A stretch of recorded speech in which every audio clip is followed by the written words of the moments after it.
The creator of the viral joke about JD Vance having sex with a couch speaks out. The American electorate has become engrossed in what's now being called couch discourse. On July 15th, following Donald Trump's announcement that JD Vance would be joining his ticket, user Ulrich posted a joke on X. Can't say for sure, but he might be the first VP pick to have admitted in a NY Times bestseller to having sex with an inside-out latex glove shoved between two couch cushions. Vance, Hillbilly Elegy, Vodka P 179-181.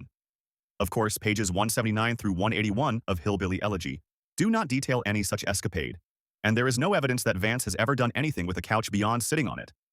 Nevertheless, the joke resonated with many. Eric Rudescalves took down the post within a week, but by then the joke had already made its mark. In the following week, for every 7 people Googling JD Vance, one searched JD Vance couch, according to Google Trends.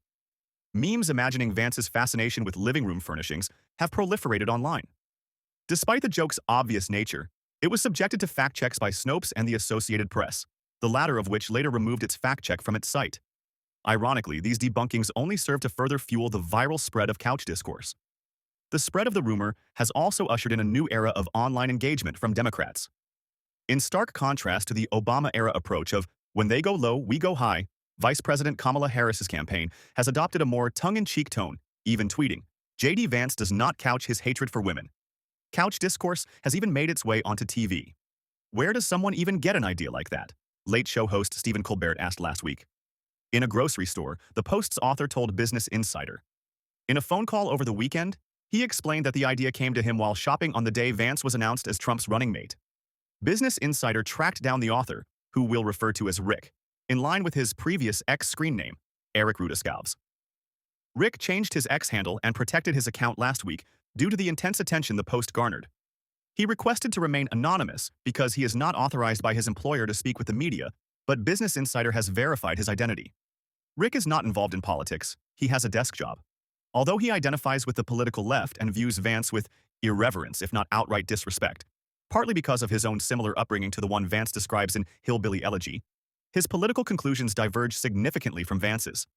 Rick expressed that the widespread belief in his post, regardless of political affiliation, has not strengthened his confidence in the electorate's critical thinking skills.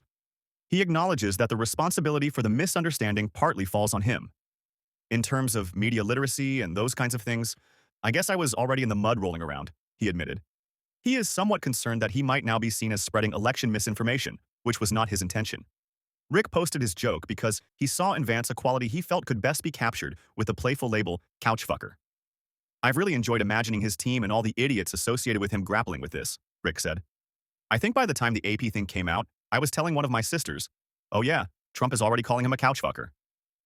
Rick is not the first to craft an absurd joke that spiraled out of control. In 2016, a Twitter user claimed to love working at the post office in Columbus, Ohio, and ripping up absentee ballots that vote for Trump. This post received credulous coverage from the Gateway Pundit and Rush Limbaugh, prompting a statement from the U.S. Postal Service and eventually an FBI investigation.